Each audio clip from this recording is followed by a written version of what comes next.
Hello and welcome to another episode of the She Needs His podcast. I am just recording my intro from Japan right now. And this week we have Dr. Brian Pennie, who is a neuroscientist and resilience specialist. Through a combination of his own inspiring story alongside the application of proven tools and techniques, he is determined to identify and unleash the hidden potential of others. We talked about so many things in this and I can't wait for you to hear his story. But before we get into the episode, I just wanted to thank our sponsor, BetterHelp. As you know, BetterHelp has been with us from day one, and it is so special to me because they are a therapy platform, and I am such an advocate for therapy to, first of all, reach your full potential, but also help you deal with life struggles and just untangle your mind. And just having support from another person, it can be so transformational. So if you've been wanting to start therapy, I cannot recommend BetterHelp enough. They're affordable. They are easy to use. They're an app. You can use it from the comfort of your own home.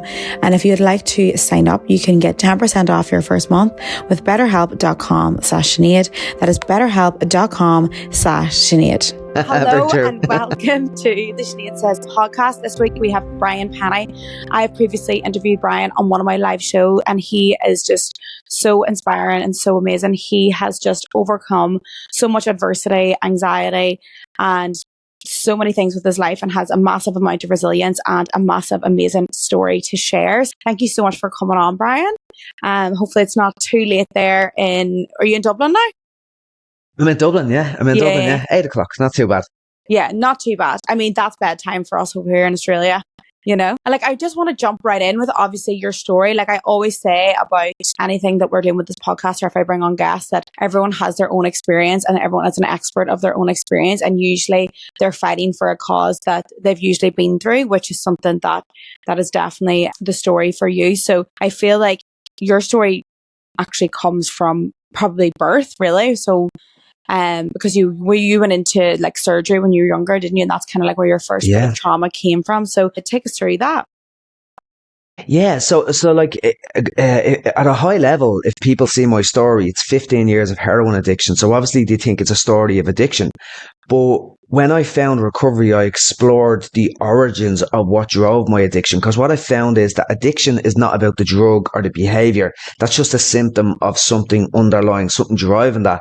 So it turns out I had many traumas in my life. Like my mum and dad, so much love to give, and they looked after me, but there was alcoholism in the family. So that was a trauma in itself for me growing up. But the trauma that you mentioned for myself, I had an operation as an infant without a general anesthetic. It's 1985, basically. Any infants that underwent surgery, very invasive surgery, did so without a general anesthetic. And what the medical practice believed at the time was that infants didn't feel pain like normal humans.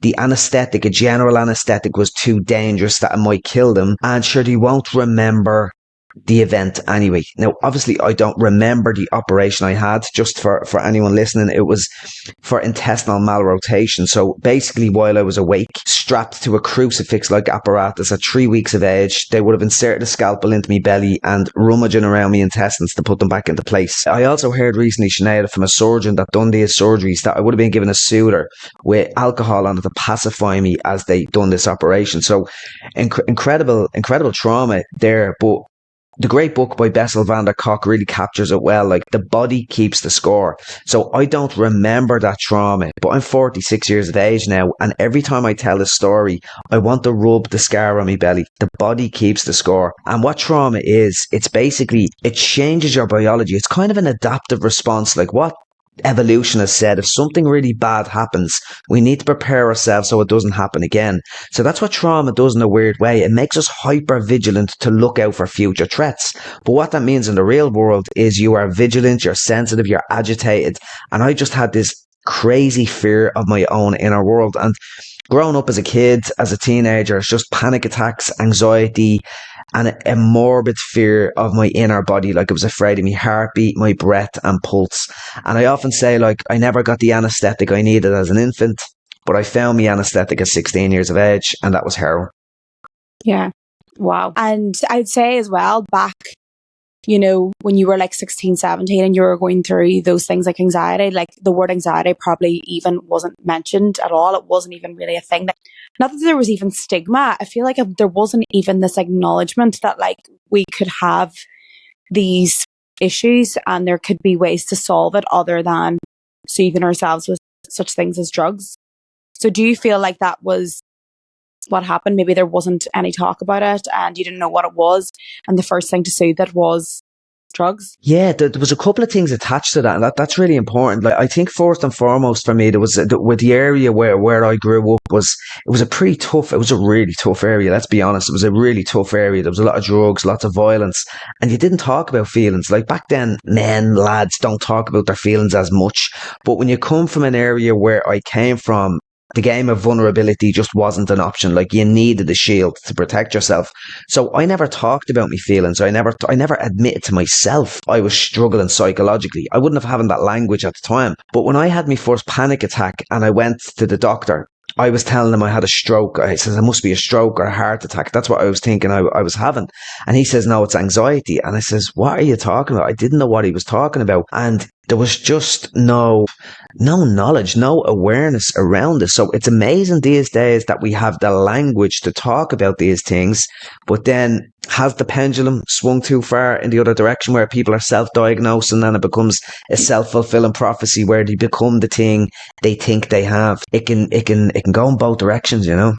Yeah, for sure. So take us through like those first moments of whenever you began your addiction or how you moved into that kind of way of life. Wow. So it really started, like I'm really big into fitness now. And I even as a kid, like I struggled with anxiety, but I loved football and it was really important to me. And I remember all of my friends smoked cigarettes and I was like, are you stupid? Are you mad smoking cigarettes? But I was 14, 14 years of age and I had an injury and we were on the roof of the football dressing rooms. I'll never forget it. And I must have been getting curious about drugs because I remember one of them talked about getting a head buzz off a cigarette. And I says, I'll never smoke because that's just stupid, but let me try that head buzz you were talking about. And I remember that was the entry point for me. I liked the head buzz I got off smoking. I start smoking hash soon after that. I start taking tablets soon after that. Drugs just became part of my life. But when I was 16, I tried opiates. I tried heroin for the first time. And I've literally dedicated a whole chapter of my book to this moment of my life. I think I call the chapter Falling in Love. And that's what it was like, Sinead. It was like, I remember doing my first line of heroin and it was funny because we were mad into Jim Morrison and the Doors, and Jim Morrison's mantra was try everything once. So we were like, okay, Jim, we'll try heroin once. But the one time I done it, it took me to a place that I never experienced. Like it made me feel soft. It made me feel quiet. My mind went quiet. My muscles relaxed. The agitation was gone. The noisy mind was gone. Everything was gone. And honestly, I'm not promoting taking heroin, but it did take me to heaven in that moment. And it was like a temptress. I often talk about it. It was like a temptress speaking to me saying, keep me close, I will protect you. Now, it didn't give me the tagline of, yeah, we're going to bring it to hell pretty soon. But from that first moment, I wasn't physically addicted. It takes a lot longer to get physically addicted to heroin than what people actually believe. But I was mentally addicted and it had me in its clutches from that very first moment. But I fundamentally believed I could never be an addict. I had plans for the world. I had beliefs. I wanted to get a good job. I was pretty good in school. Like I was good in school. I was still playing sports. I had plans for life. So I was never going to be an addict or that dirty word, a junkie. So addiction is very cunning like that as well. So it nearly says, right, we'll reel you in slowly. And I remember I started fabricating these lies to myself. Like most people are really good at self-deception. I think it's a classic art of being human. But people with addiction issues become black belts in self-deception. And I began to tell myself these little lies that spiraled out of control, that I can do heroin once a week, that maybe I can do it twice a week, or that everyone else is missing out. I have this secret that you can do this amazing drug and it makes you feel great and you don't have to be an addict. And I start weaving all of these lies. And over the course of a year or 2 years, I slowly became addicted to heroin. And it just got to a stage then where I was just physically addicted and I had to admit defeat. And I was just doing heroin every single day. So it was a very slow process for me. And I think what's really important, Sinead, and this is what people miss the point. People often think of the train spotting addict. And there is pictures of me in the latter years of my addiction where I did look like someone from Train Spotting. But I was a functional addict for a lot of that time.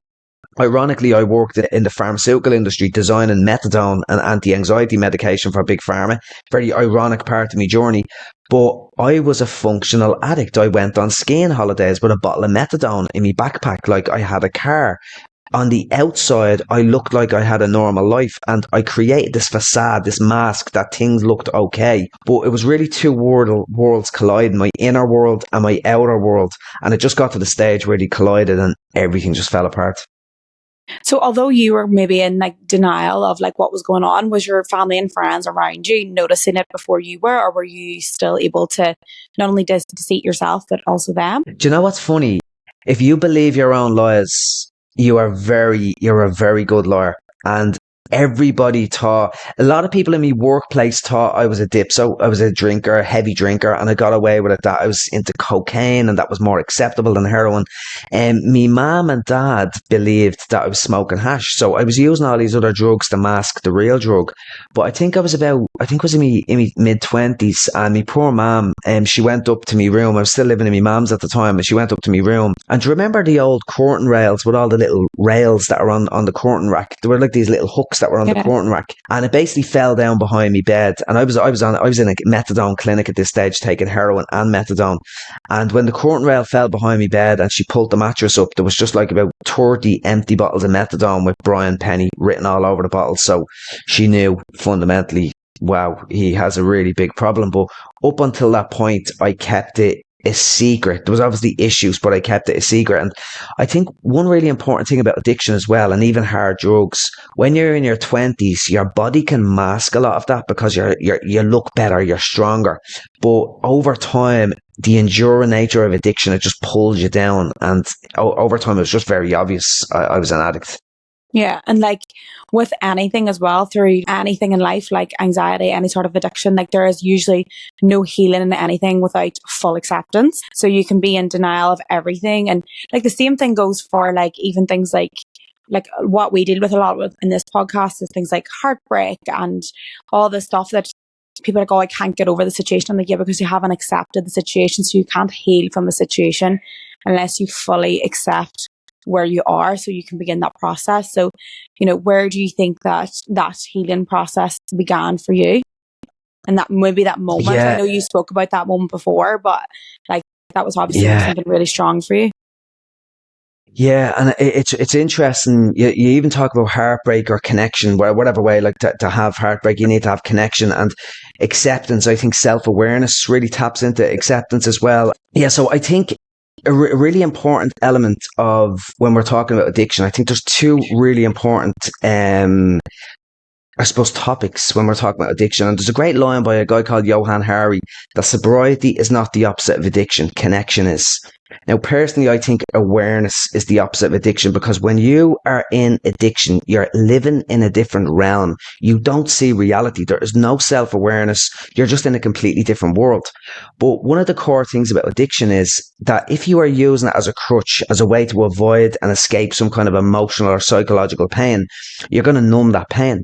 But you don't just numb the negative emotions, you numb all of your emotions. So basically you isolate yourself from your emotions. And if you are disconnected from your emotions, you're going to be disconnected from other people. So you will be in a room full of people, but when you're in the depths of addiction, you feel so isolated and so lonely. And that's a really important element of addiction. But the other core component of it as well is this idea of self-awareness. And there is just no awareness. You're in a spiral, a web of lies, and you can't see reality. And I had a very lucky situation. I wasn't lucky at the time. It was a near-death experience where I nearly bit my tongue in half. I had a grand mal convulsive seizure. Horrific experience, physically, mentally and emotionally. But it broke me to the core, and it shook me to the core, and it gave me a gift, a level of self-awareness where it was like the lights came on and I just looked around and I says, oh my God, what have I been doing for the last 15 years?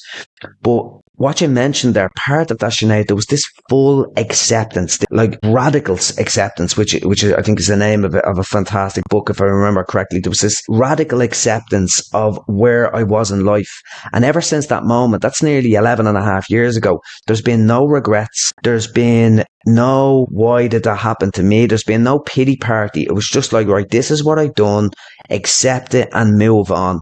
And I think it was the awareness. That's where awareness and acceptance is really important as well, because I was fully aware that of the isness of life. I remember coming across this idea one time, isness. What is. It already is the case. It's already happened. So if you're going back into the past or projecting into the future, you're trying to control things that don't actually exist. So you've got to accept where you are and get on with it. And it doesn't mean, like, it's not a weakness, acceptance. It's not, I'm stuck in the mud. It's like, you're stuck in the mud. How do we get out of the mud and move on? And I think acceptance is one of the most powerful practices we can have in our locker, because life is hard. Life will throw curveballs your way, and you've got to accept it before you can move on. It's really important. Yeah, it's kind of like you took like full control from that moment, because you know, you can see a lot of, like, when you're going down those roads with spiral, you're always thinking, like, why me? It's everyone else's fault but me. And you kind of go through, like, this pity party, do you know what I mean? But then once you go into that full acceptance of, I've done this, I can take more control. Like, what can I move forward? I can't change the past. That's kind of like when you just kind of wake up and, like, change your whole life. Like, that was for me as well. Obviously, yours is a very different story. But, like, you know, for such a long period of my life as well, like, I went through a lot of negativity in my brain, a lot of negative self-talk. But then, like, for me as well, like, there was just one light bulb switch, and it was just like, maybe obviously like what we both are into, like self-development and our mindfulness and meditation, is that you just, like, one day just get this wake-up call that you are in control of your life, and you can't change what happened to you, but you can change your reaction and going forward. So, like, tell us about, you know, that moment of you finally took that change. And, you know, because obviously maybe did you ever have times where in the 15 years, obviously after 15 years, you had that moment and then you moved forward from that? Did you have times before that where you did try to change, and what was the difference between that time and this time?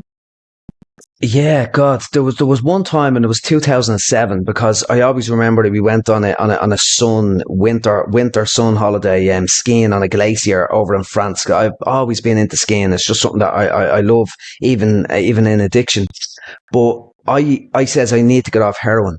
And I thought that was the only problem I had. So I remember on that holiday, I weaned myself off methadone. I got off heroin, and I remember thinking I was clean. I'm living clean and free. But I was drinking probably 2 bottles of vodka a day. I was taking 30 sleeping tablets a day. I was taking so much drugs. But because I wasn't taking heroin, it was okay. And when I look back on that, it was absolute delusion, like absolute delusional thinking. But again, I was still trapped in that realm, in that world where I couldn't see reality. I couldn't see what was actually going on. So the difference this time around was that all of the drugs were taken out of the system. And I think if you're talking about addiction, you've got to sort out the biological part first, get the drugs out of the system, and then you can work on the psychological part. So what happened was I went into a detox facility. I went through a heroin detox, a benzo detox, and I got the drugs out of my system. But it was that moment of surrender. When I had the seizure and that near-death experience, I remember thinking I was brain damaged. It was like I was in hospital, and it was like my brain wasn't working. And I remember there was a moment within that where I thought my brain is broken, no coming back from this. And I remember sitting back on the trolley thinking, I'm done. I can't do this anymore. Between the trauma, the addiction, now I'm brain damaged. I just can't do it anymore. And I had a moment of peace come into my life, a sense of peace that I'd never experienced before. And that was sort of the catalyst for me to sort of change my life. And when I went into the detox facility and the subsequent treatment center, something had just shifted. The lens in which I seen the world had shifted. And like you said, my self-talk shifted, my mindset shifted. I had a sense of, right, this is what I control, this is what I'm going to do. And I just went in that direction. And it's hard to put into words what actually happened. I wish I could bottle it up and give it to people, but I think there was something spiritual in it as well. I do believe, not religious, but something spiritual. There was an energy and a sense of presence. Like, if I could go back, Sinead, to any moment of my life ever, I would go back to a moment when I was in the height of heroin withdrawals in that detox center, because I think it was the pivotal time of my body, my soul coming back alive.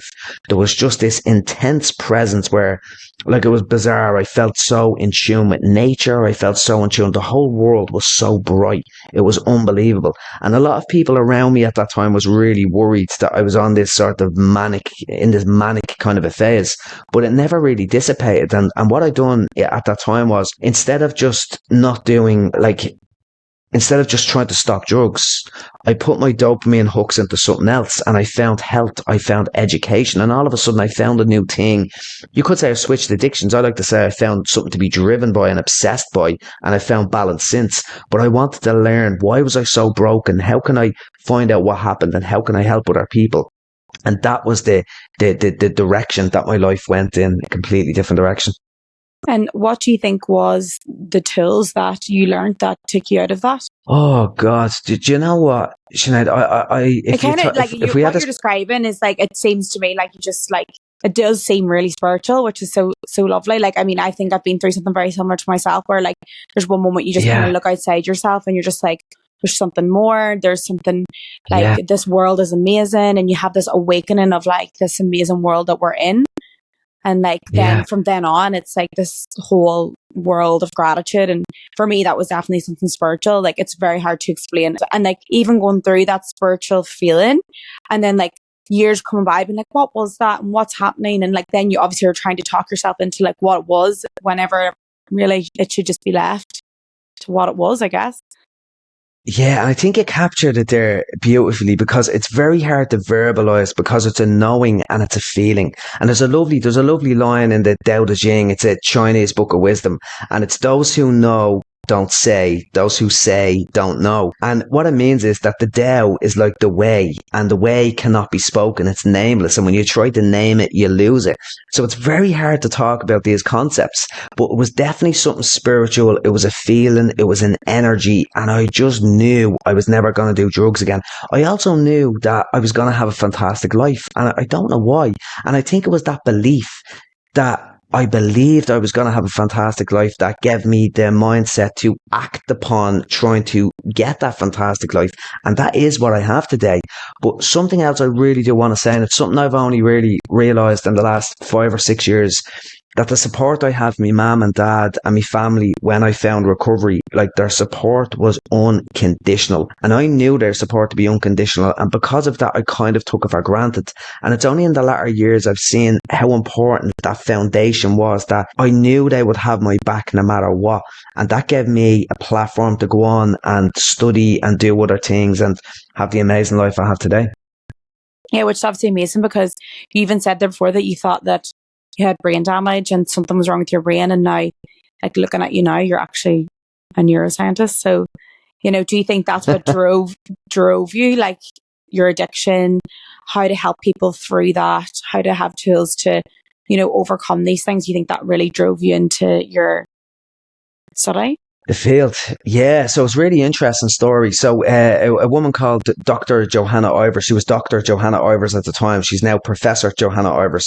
She came into the detox facility just a couple of 3 weeks after I had the seizure, and I thought it was brain damaged. And I still thought, even though I was having a shift in perspective, I still thought there was something possibly wrong with my brain, because it was just such a big, I don't even know how to describe it. It just felt so heavy what my body went through. So I was still thinking, maybe I'm still brain damaged, even though the symptoms weren't there.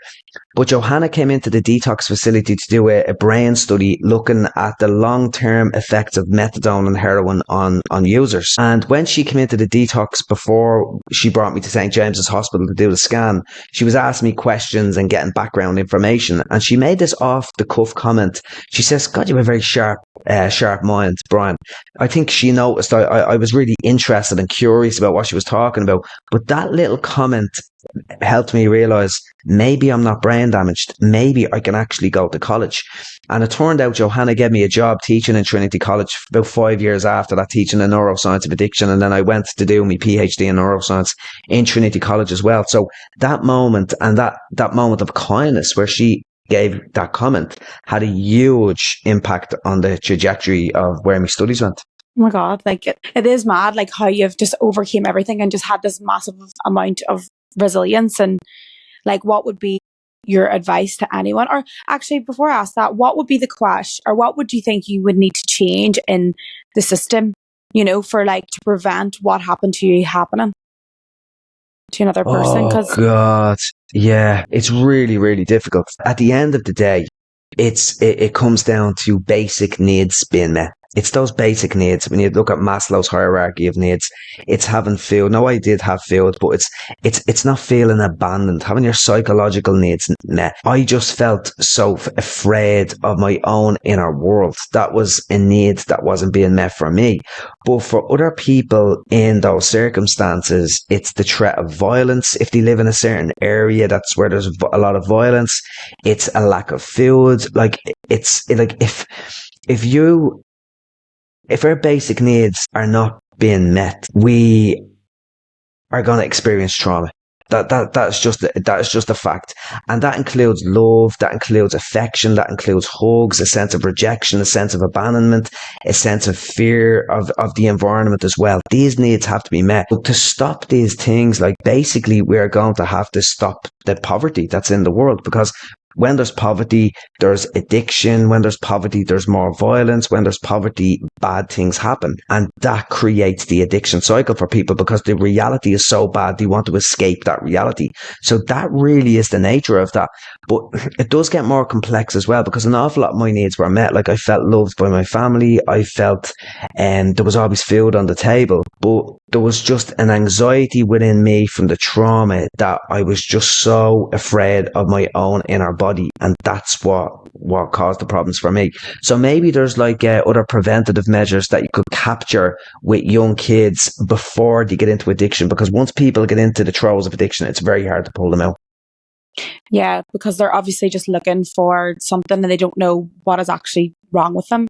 Like, obviously I've met a lot of like addicts, and I've dealt with addicts in my life as well. And like, I've noticed like they just don't want to deal with what's happening in their world, because and then they also don't have that full acceptance of where they're at and to have actually help. But I guess like people like me and you out there in the world now are helping people understand, like, you know, anxiety can be talked about, you know, addiction can be talked about. Like, you're obviously doing so well in like actually getting out there and helping addicts, I'm guessing, and anyone who's going through that. Like, another thing on top of that is that you're a male talking about this. Like, it's not that common for males to come out and really, and like, you've really indulged into your story. Like, some people would be ashamed, which is obviously something that holds them back from healing as well. Whereas you've fully accepted your situation where you're at, and you've came full force with this new attitude, and you're like you're helping people obviously like feel heard as well. Do you feel like you had that as your passion and your purpose at the moment? Yeah, definitely. It's nearly like, funnily enough, you mentioned that working with people in addiction. So I actually don't specifically work with people in addiction, because I remember when I was starting my own programs and starting to do stuff, I remember thinking the worst person I could ever work with would be the old me, because you could not get into it. You had to shake them, that way. So I've really worked on helping people, and what we've talked about there, before they get into the throes of addiction. So I do a lot of corporate work. That's the business model that I do. But then me pro bono stuff, I do a lot of work in prisons with young people in prisons. There's a detention centre here in Ireland that's young kids between 14 and 18 years of age, helping them to deal with their trauma and giving them tools and tactics for life, helping them to regulate their emotions. Because if you regulate your emotions in a healthy way, you don't have to go out and do drugs and use it as a crutch. So it's really helping young people before they get into the throes of addiction. So that's really where my passion lies in terms of helping people.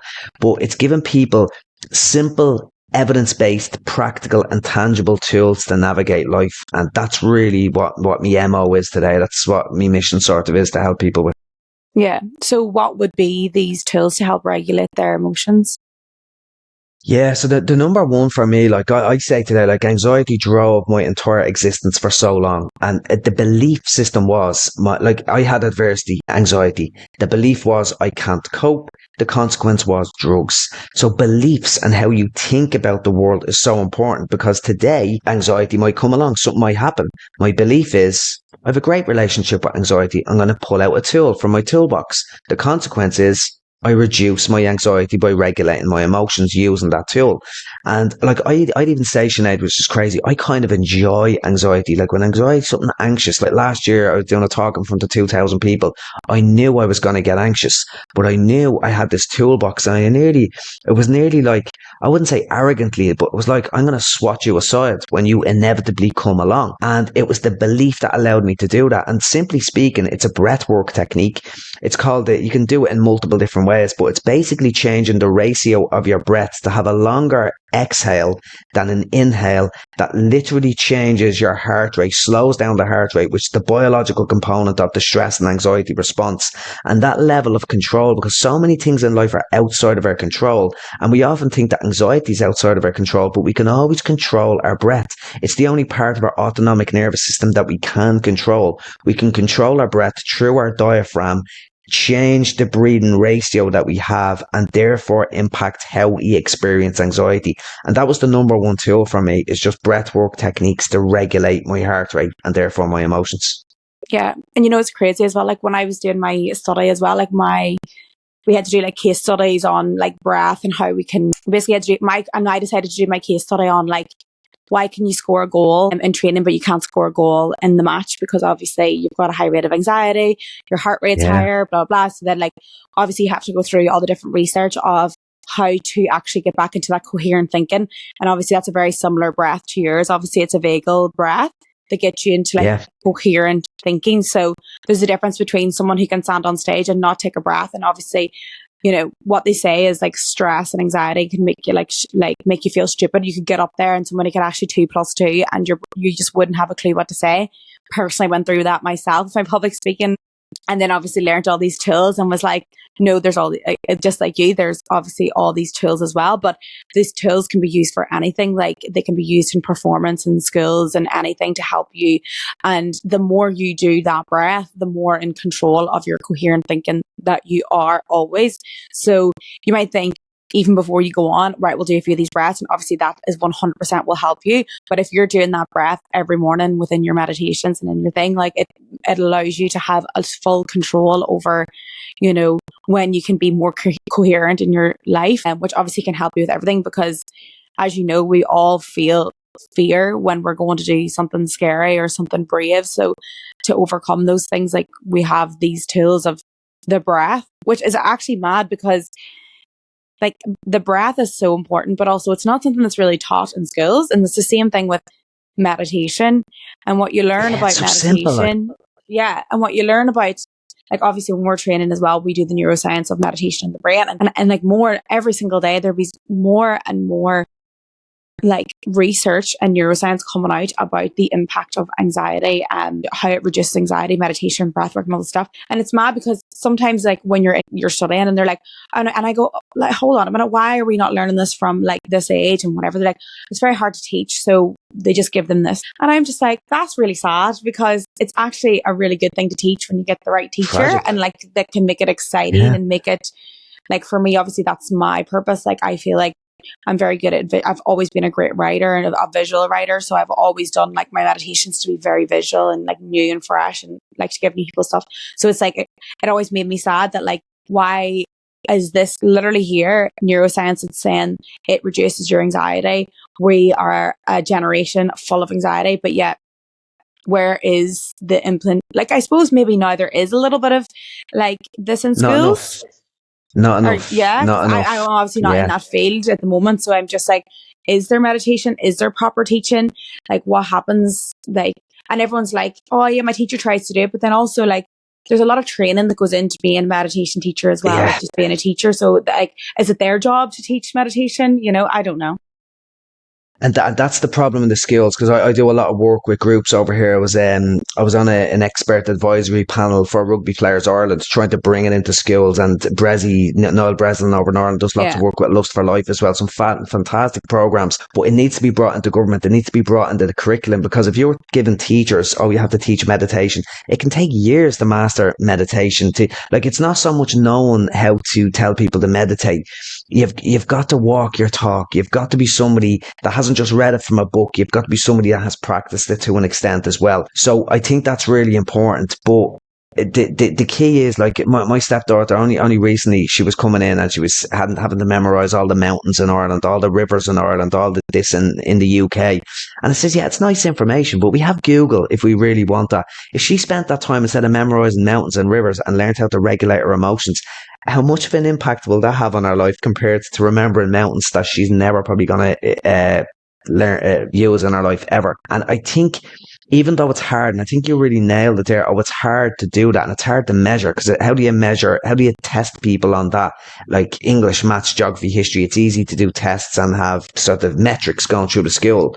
But that doesn't matter. Like, we've got how to be happy. Happiness is a skill. How to communicate, how to regulate your emotions, how to develop a values-based framework to direct your life. Ask yourself, what is important for me? Build self-awareness. These are the skills more than ever that people need. They really are. And it needs to be taught in schools. There's a shift starting. We're just not there yet.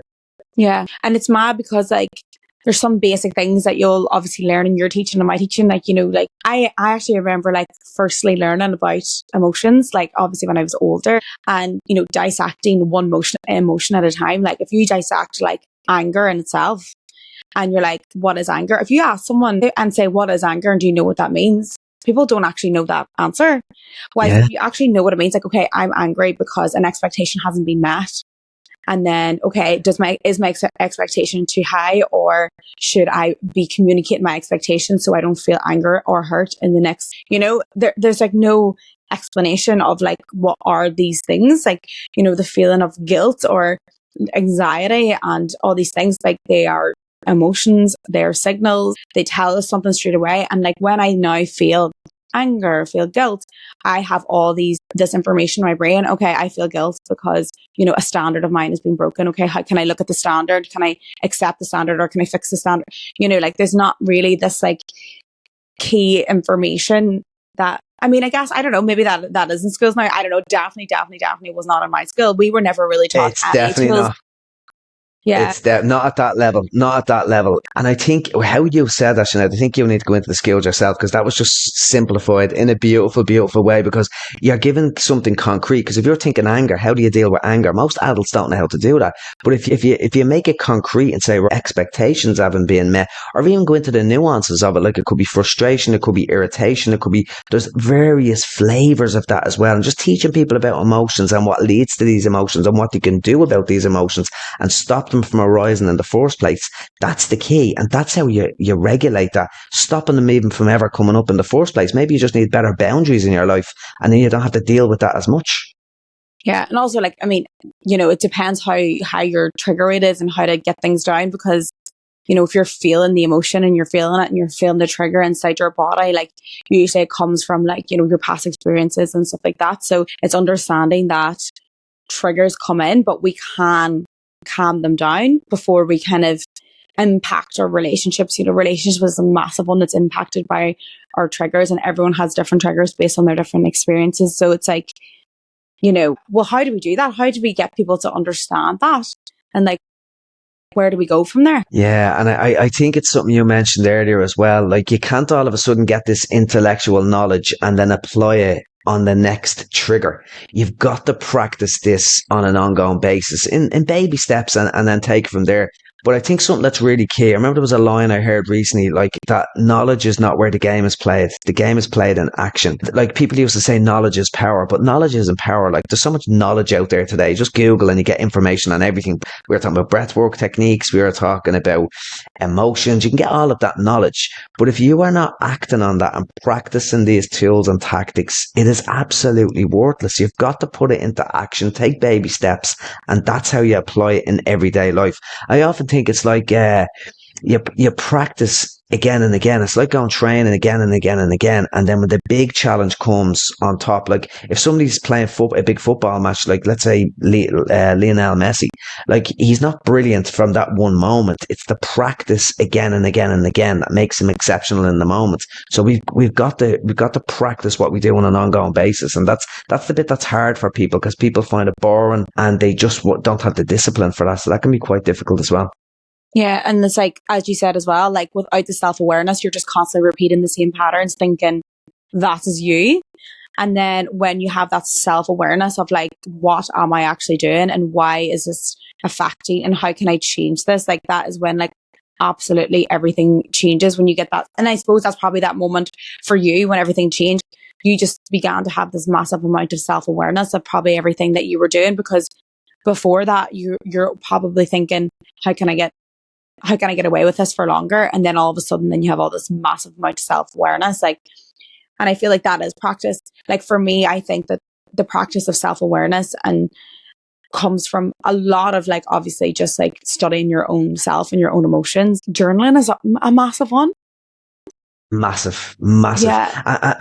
Yeah. And I think journaling is one of the most practical, easiest things you can do, because you're basically making things that are in your mind, you're putting it on a page, and all of a sudden you have new insights. It's like you're talking to someone else. But I think something as well, Sinead, that I found, I actually nearly forgot about this because it's something that I've sort of internalized in my life as well. It's just self-observation. Just keeping one eye on your thoughts, your emotions, your bodily sensations, and just sort of keeping an eye on yourself, how you're reacting to external triggers, how you're reacting to internal triggers as well, what your self-talk's saying, how you're reacting to that self-talk, how your emotions are coming into play as well. Just self-observation and journaling, they're two of the most powerful tools, I think, for building self-awareness.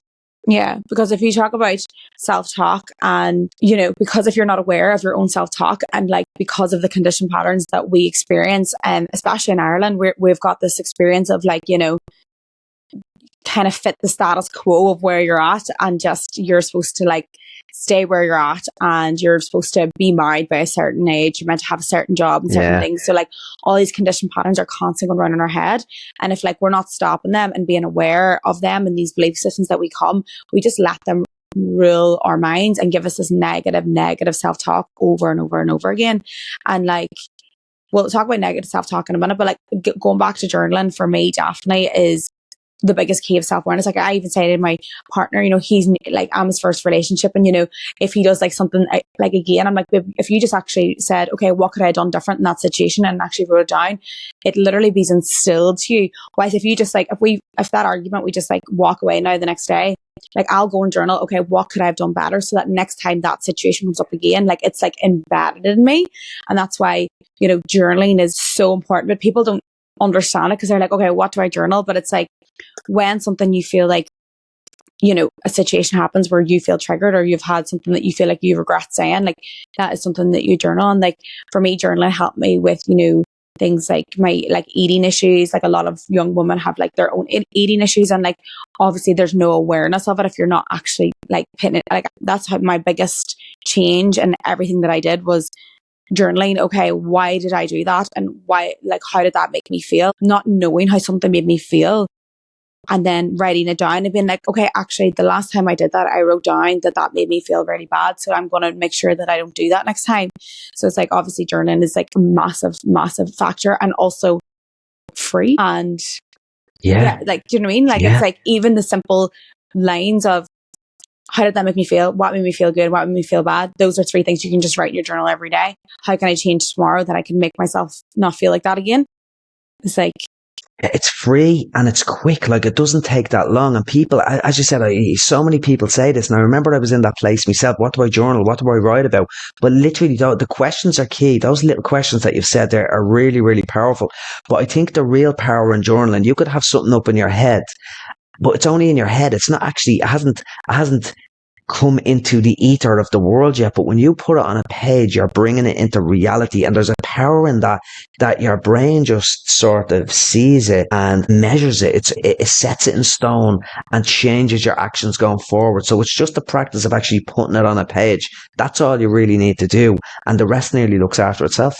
Yeah, because you like once you write, you just even start rationalizing the situation and being like, oh, right, okay, maybe I shouldn't have said that, and how I can fix that situation. So it's like it untangles into your mind and just goes on to that. But back to like obviously our self-talk, and that is something that you always talk about as well, that your self-talk completely changed from, you know, back in your addiction days to like who you are today, and you always teach about self-talk. So what is your main tools for changing your self-talk? Yeah, well, I think one of the most important things that people need to realize about self-talk is it's the impact of emotions. Because when I had the shift in perspective and I just felt incredible, and I shouldn't have felt incredible. I'd just come through 15 years of addiction. I'd lost my job. I was in a really bad place in life, physically, mentally, emotionally. I should have been mentally and emotionally in a bad place. But I felt this energy and this curiosity and this verve, this lust for life. I really had this lust for life. And I was like, why do I feel so good? And there was this stillness inside of me as well. And I had a realization that my mind was really quiet, and I didn't see it at first. Whereas previously I was always compulsively thinking in the future, in the past, my mind never shut up. And I began to wonder, is this narrative, this internal narrative being quietened down, is this the biggest driver? So when I went back to study, and a big part of my PhD, I've published academic journals on this as well, is exploring the nature of self-talk in terms of emotions. And there's a beautiful theory out there called relational frame theory. What the research basically shows, that language is a vehicle for emotion, or as the Persian poet Hafiz put it beautifully, the words you speak become the house you live in. If you tell yourself you're not good enough or you're a piece of crap every single day, you're going to feel like a piece of crap. You're going to feel like you're not good enough. So self-talk has power. It's not just words, the emotions travel with it. So that's the most important feature of self-talk, to realize the power. So then you've got to change your self-talk. And I think at the end of the day, we can call it self-talk, we can call it beliefs or narrative or inner critic. There's loads of different linguistic parts of this. I think one of the first things we have to realize is develop an awareness of your inner narrative. What is your self-talk? What are you actually saying? And this is where we're back to our friends of journaling here. Journal on it. What do I say to myself when this thing happens? So if you were out with your partner, what do I say about myself? If you fail at something in work, what do you say about yourself? And some people have very hateful, very bitter actors in their minds. Like they might be saying, you're a piece of crap, you're stupid, you're too fat, you're too skinny, you're not smart enough. This is the narrative of what many people's inner voice is. And that's what their self-talk can be. And I remember having a client one time, and we dug deep into the nature of their self-talk, and she was absolutely bamboozled when she realized, oh my God, my inner critic is a male voice. And she says, oh my God, I think it's me dad. So that was conditioned over time, where her dad was telling her, you're not good enough, you'll never amount to anything, you're stupid, you're this, you're that. And that was the narrative in our mind. So I think the first thing we have to do is become aware of that inner critic, self-talk, negative self-talk, whatever that is. Journaling and self-observation can help with that. But then I think the next port of call is to really dispute and challenge these statements, these belief systems. You could call them limiting beliefs. Like if you're telling yourself you're not good enough when certain situations arise, well, challenge that belief and say, well, am I good enough? Well, I've a job, I've been in relationships, I'm a good parent, I'm not so good at golf, but I'm good at basketball. Whatever it is, some things we're good at, some things we're not good at. But you're not good enough at everything. And that's what we tend to do. We catastrophize and we think we're crap at everything. So challenge, stress test, and dispute that negative self-talk. Is it actually true? And again, we're back to our friend of journaling here and say, is it true? If it's not true, say, well, what elements are true? And maybe some elements are true. Maybe some things you're not very good at. But then you've got to develop a growth mindset as well. I'll never forget my first time doing a public talk. I had a near panic attack in front of 4 people in college. That didn't mean I was a bad public speaker. It just meant I had no experience doing that. But it turned out that I really wanted to be a public speaker, and it's turned into my greatest passion. But there, not so long ago, I met you first, Sinead, in the Helix Theatre live in Dublin. I had my own Helix event a couple of months after that. It was the first time my mum ever came to a live event, and I completely forgot my lines on stage. The first time it's ever happened in front of 1,000 people, completely fluffed my lines lines. I went off stage, came back on. Does that make me a bad public speaker? No, it was just a fluff of the lines. It actually turned into one of the best speaking experiences of my life because the whole crowd got behind me and there was an energy I've never experienced before. It turned out into the best talk I've ever done. But like, I didn't berate myself. I didn't say, oh, you're a crap public speaker. Look, everyone's going to think you're stupid. It's because I was aware of that inner narrative. And if that crept up and start developing in that way, I would have challenged that self-talk. So I think it's really quite simple. You've got to become aware of it. And once you are aware of it, then you challenge it. And it's really that simple. And I think journaling is one of the most potent ways of doing that. Yeah. And also, like, as you said as well, like when it comes to like public speaking, obviously it's something for me as well. Like, when you examine the fear, you realize that like the things that you're afraid of are really not that scary. Like you're afraid of messing up your lines. When I've kind of came to the conclusion, like I probably will mess up my lines, but like I'll make a joke about it and I'll be funny because no one actually cares if I lose my lines up there. They're gonna support me anyway. They know that I'm not perfect, so it's like we have all this fear all the time that really, really holds us back. And like, that's something I talk about as well in my speeches is like, you know, we examine the fear of judgment, the fear of failure, the fear of thing. And like, there's not really such thing as failure. You know, like you have to remember that if nobody came to that talk or there was very little people, it wouldn't really matter because you're still practicing your confidence. You're still like, everyone has to start somewhere. So realistically, there's no such thing as failure. So it's like, that negative self-talk is like something we're just ingrained into ourselves because we're so used to people judging as well. Like, oh my God, no one came to her talk. We hear that a lot, I would say. And like in Ireland, that like there's a lot of judgment. Oh my God, you see her talking on her story or doing this and doing that. Like realistically, like why are we fearing that? Because we're actually doing something brave and scary. Like if they don't think that's like brave, then something wrong with that. Do you know what I mean? You're just like, well, if you just want to think that, that's your own judgment. But I guess like you have to examine that constantly. And I guess that's the negative self-talk that, as you said, like it takes a long time to get there though. When you begin, like if you're someone right now, you feel like that negative self-talk is high, like you have to begin your journey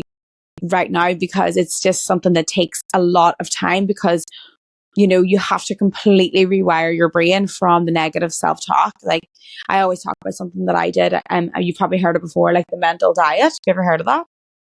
I have, yeah. Like, and it's mad because when I look back at my life, it probably was a massive pinnacle moment because that was the first time I ever, you know, introspected my own thoughts. And like, I just did a 10-day challenge that obviously ended up being the rest of my life. And that was just like, obviously, every single negative thought that you have having 100% solution, but only for those 10 days. Obviously, they're not always 100% solution, but in that I had to have a solution. I couldn't dwell on the negative thought. So I had to have a solution. So if I'd be like, oh, I really want to start a business, but like, oh, I don't have a website. I'd be like, what's the solution? Like figure out how to make a website. Right. I can't afford it. Okay. What's the solution to that? Like I have to get and Google it myself, which everything, there's so much knowledge, as you said, like we can do anything we want. So it was like this 10-day, it was meant to be 10 days, but obviously if you had dwelled on a negative thought for more than 60 seconds, you had to go back to day one. So it was just like a complete way to introspect my thoughts and stop that negative thinking and stop. And also like, there's obviously many, many tools but that was something that like really, really stuck out for me. And like to this day, I don't even remember like my thoughts pattern before it because everything now is just a solution-based thought. So it's incredible, isn't it? Yeah, it really is. But I won't keep it too long. But I just wanted to ask, you know, as a neuroscientist, and you know, you're in that field. Like we're obviously big on meditation here on the Sinead Says podcast. Like, what is your take on meditation and what it does to the brain? So there's a couple of core components when you think of meditation. Like an awful lot of people, mindfulness, and I think it was called Mac mindfulness for a while, like where they were Google and they were bringing all of these mindfulness techniques into companies to make people more productive. I don't know if that was even true. But the reality is, like, and the research shows this, like, that if you practice mindfulness on a regular basis, you change a part of your brain. It's called the anterior cingulate cortex that basically makes you more attentive, more focused. You can stay on task longer. So that's where it really taps into the productivity space and why some companies were interested in that. But the research is phenomenal. And there's some fantastic research where it basically shows these monks who have meditated for a long, long time. And what they're able to do is they're able to block certain certain levels of boredom that come into your brain. So basically, if for a normal person, if they're playing this kind of a boring beep along in the background in a room, basically we have the electrical activity in our brains. It's called alpha, and our brains just switch off. We can't stay focused or concentrated. But what I showed was with these monks who have practiced meditation for a long time, it's called alpha block, and they're able to block the alpha and they're able to stay super focused for a long time. So I think that's really one core component of mindfulness that helps you to stay more focused and more on task, which I think is needed more than ever because we're living in such a distracted society. Like there are so many temptations, there are so many distractions. So I think mindfulness is really powerful for that, to keep us really focused and on point. I think the most important component of mindfulness, and the research shows this, that it actually reduces areas of the brain associated with anxiety, specifically the amygdala. There was a great study by a woman called Azar, I think it was in 2007, and it's been replicated since, but it basically changed the structure of the amygdala, shrunk that part of the brain that is associated with anxiety. So literally it stops you from being anxious. And there's other multiple factors as well, like the research in terms of the insula as well, that we are more aware of our own inner bodies, and it helps us to be more aware of our relationships with others as well. I think that's the key point as well. It just brings a sense of balance into your life, and it has this kind of effect. Like we can target certain areas of the brain, and the research studies show that the insula, the amygdala, the anterior cingulate cortex, they're three big areas when we talk about mindfulness meditation. But if you're talking about an ability to regulate emotions, if you're talking about an ability to be more focused, that has a global effect on so many other things in life as well. So I think sometimes people sort of talk about meditation and talk about mindfulness, and this is the language that we're talking about. But really, if you talk about it more colloquially, it's an ability to get control of your own mind. And the impact that can have in so many other areas of our life is just off the charts. What I would say to that as well, I think there are some people out there that really struggle with mindfulness practice. I think people that have experienced trauma, people that have amplified nervous systems from trauma and other things like that, they will really struggle with mindfulness as well. So what I would say to some people, if you do struggle with mindfulness, don't be beating yourself up with negative self-talk. Just accept that's where you are. And then I do also think for people that struggle with mindfulness, that's where breathwork techniques come in as well. So if you can practice focusing on the breath, well then it's a form of mindfulness, but it's just a different way of doing it. And I think you mentioned visualization mindfulness as well, Sinead. There's loads of different mindfulness techniques you can do. So focus on the one that works for you, the one you find easiest, I would say, and double down on that. Yeah. And another thing as well, like when it comes to like meditation is, you know, trauma plays a massive part in how you can meditate and how you can do mindfulness practice, as you said. But, you know, as a meditation teacher who obviously has studied trauma as well, like those two things go hand in hand whenever you are being a teacher in a class. Like you need to look out for signs, but also like for me, I would know the difference between someone who's obviously experiencing trauma, and I would also change and do different techniques with them, because I do feel like there is lots of different ways that we can move into that. But like that's what I'm taught, and that's what my job is. My job is to experience different things with that person to get them the right practice. Because a lot of people will be like, okay, you're experiencing PTSD or trauma, so let's like you're not allowed to do that. Whereas like in my training, we're taught to understand it more and be like, right, let's go and try this one and try this one and try this one. And, you know, this is obviously something as well that like, you know, this is something we're talking about, oh, let's get meditation in schools and stuff like that. But like why do teachers have to go and do trauma training and meditation training? They're different. Why there should be people like maybe like me and you, and they're trying to teach children in a way that is going to like take the pressure off the children, I guess. But I guess that's up to the government to get us in there. Yeah, like that's like as well, like there is that element of, you know, not everyone can do certain types of meditation, but there's so many different avenues to go. So like, don't give up as well. I'm so passionate about that. And I've obviously had experience with different clients and, you know, trying different ways. So I am very passionate about, there is something out there for everybody, whether it's, you're a big breath worker, aren't you? Men are very breath worky, aren't they? They love it. It's very masculine, isn't it? It probably is, but you know what as well, Sinead, I'd love to share the story with you because I remember when I was in detox and I'd never been introduced to mindfulness or meditation before. And I remember the psychologist was sort of into it and she says, oh, we're going to do a mindfulness exercise. I'd never heard of the term mindfulness. This was like 11 years ago, probably from where I was coming from in my life, I suppose. But she says, we're going to do a mindfulness exercise and focus on the breath. And I says, I'm afraid of my breath. I'm afraid of my chest. It gives me anxiety. And she says, well, focus on the air coming in and out of your nostrils. And I was like, I'm sort of afraid of anything to do with air coming in and out of my body, but I'll give it a go. And I remember focusing on, she says, feel the cold air coming in and the hot air coming out. And this might sound like the most simplest thing in the world, but I remember after 4 or 5 breaths and I was holding my focus on the air coming in and out of my nostril and I was like, oh my God, this is a miracle. That was my entry point for me starting to feel safe around my own body again. And it was mindfulness that done that. Now, I did practice mindfulness for about 6 or 7 years, fairly rigidly, very disciplined. It was 20 minutes a day, every single day. But I did turn over to breath work, but at the same time, it's kind of a mindfulness breathwork technique that I do. And I do have, like, I love James Clear's book on habit stacking. And I remember I have a little mindfulness habit stacking technique in my own life. So I brush my teeth every morning and every night for about 2 minutes and I do it mindfully. So I have these little mindful moments in my life as well. But I would be probably predominantly a breath worker now, I'm afraid to say. Yeah, well, that is, males love that because meditation is just like, they're like, no. But like, if you got into it, like, it's just harder to feel what you're supposed to get in breath work as well. But like, it does take a while. Like, it takes like a good few weeks of like good practice meditation to feel like that inner peace.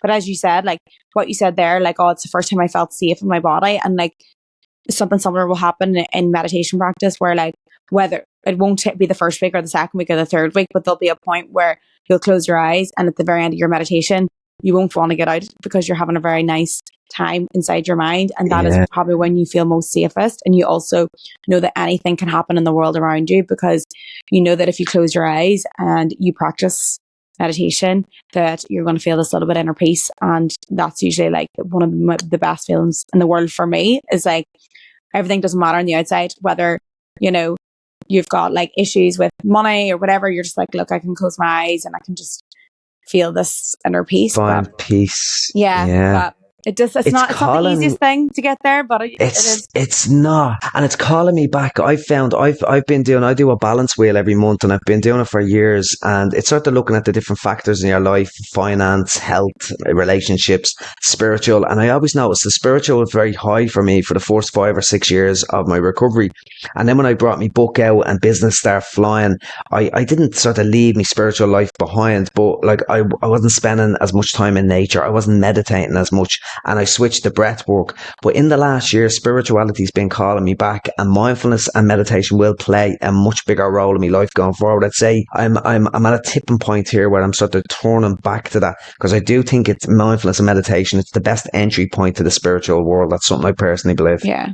So I just think we could just talk all day. So I just wanted to just wrap it up there. I just want you to tell us where we can find you. I know you said that you're starting some new projects.